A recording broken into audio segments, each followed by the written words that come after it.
Welcome to Second Take, the show that focuses on the issues behind the news. Mining Weekly editor Martin Creamer joins me today to discuss Exxaro's energy transition to a low-carbon economy, Nersa needing to address the energy crisis, and incentivizing coal miners in the renewables transition. Welcome, Martin. Hi, Sonny. So now Exxaro CEO Mxolisi Mgojo said Exxaro has acknowledged coal's negative impact on climate in that 20-page publication that was released recently. Tell us about that. Yes, it's fantastic that they've brought out this publication, because you must realize that these are primarily coal miners. So they supply Eskom with a lot of coal. They've got very good contracts. They also export coal. So their life is very much coal orientated, but it is incredible how now they brought out this document, 20-page document showing exactly where they stand in the energy mix, and that they're really becoming an energy company. They must be seen as an energy company, not just as a coal mining company. So I think it's a good example, bringing out this document, letting everybody see, letting the world know where you stand, your shareholders know where you stand, and at the same time encouraging the whole industry to start looking towards doing things that is good for Mother Nature. Now, Mxolisi Mgojo, who's the president of Minerals Council South Africa, is also the CEO of Exxaro Resources. He's really firm on this, and some of the quotes that he comes out with are very strong. Now, he said if people don't work towards ameliorating climate change and making sure that we decarbonize, he said, God help us. So he's making these strong statements that there's no other option. We've got no option. And we see coronavirus now. We see how important health is to the world. Without health, you don't have wealth. You can forget about it. So people are rushing off and they're saying, let's try and combine this now with climate change mitigation. See this as one big health move. And you can't continue to be unhealthy in your businesses, because this is going to hit us. Just like coronavirus hits us, gives you such a shock, you don't know. We don't want that to happen. So they're starting to push for saying, let us move now. Take the warning from coronavirus, move along, decarbonize as fast as you can. Obviously, you can't do it overnight.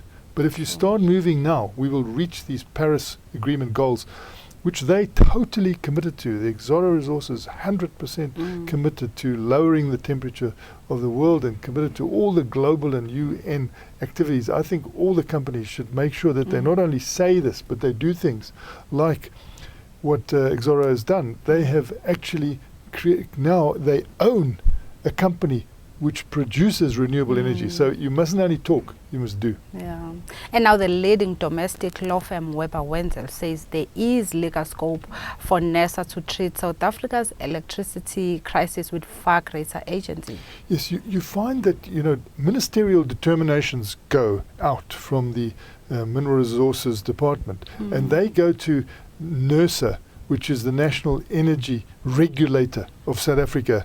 Now, before those regulations are put in place, nothing will happen. Now, what Nersa thinks is business as usual, that they can carry on with these long procedures.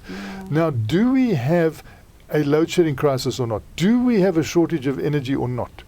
And if we do have a crisis, why don't they use crisis measures? Because what Weber Wenzel is saying, we are out of the normal. You must go into the abnormal, and thankfully, there's legal scope for it.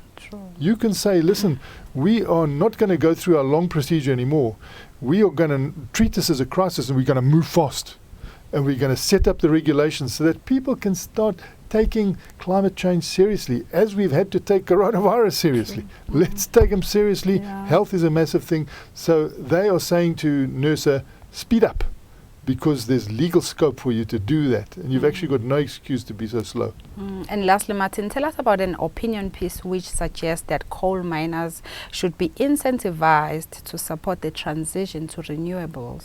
This is a very important comment, because it looks at Eskom, and these people are saying to Eskom, what you really produce is energy. You don't really produce coal-fired energy. So when people who are contracted to you now on the long term are saying, do we have to give you coal forever, or can we give you energy forever? In other words, they're saying that they must change the terminology of their contracts. They must not say, I have got a coal contract with you, but I've got an energy contract with you. So that if these companies that are now supplying coal to Eskom can give them energy that's clean, they should be accepting that. Now, maybe they won't give it directly to Eskom, and there should be flexibility that these companies that are coal miners today, but solar energy producers tomorrow, and wind energy producers tomorrow, they can seamlessly give them the equivalent energy in wind power, in solar power, and that will still meet the contract that they have with Eskom. So it's a clever way of making a seamless change towards a better, cleaner, low-carbon society. Thanks for chatting to us, Martin. It's a great pleasure, Sani. Thanks. That's it for today. Join us again next week for more news analysis on the local and global mining industries. Don't forget to listen to the audio version of our Mining Weekly daily email newsletter.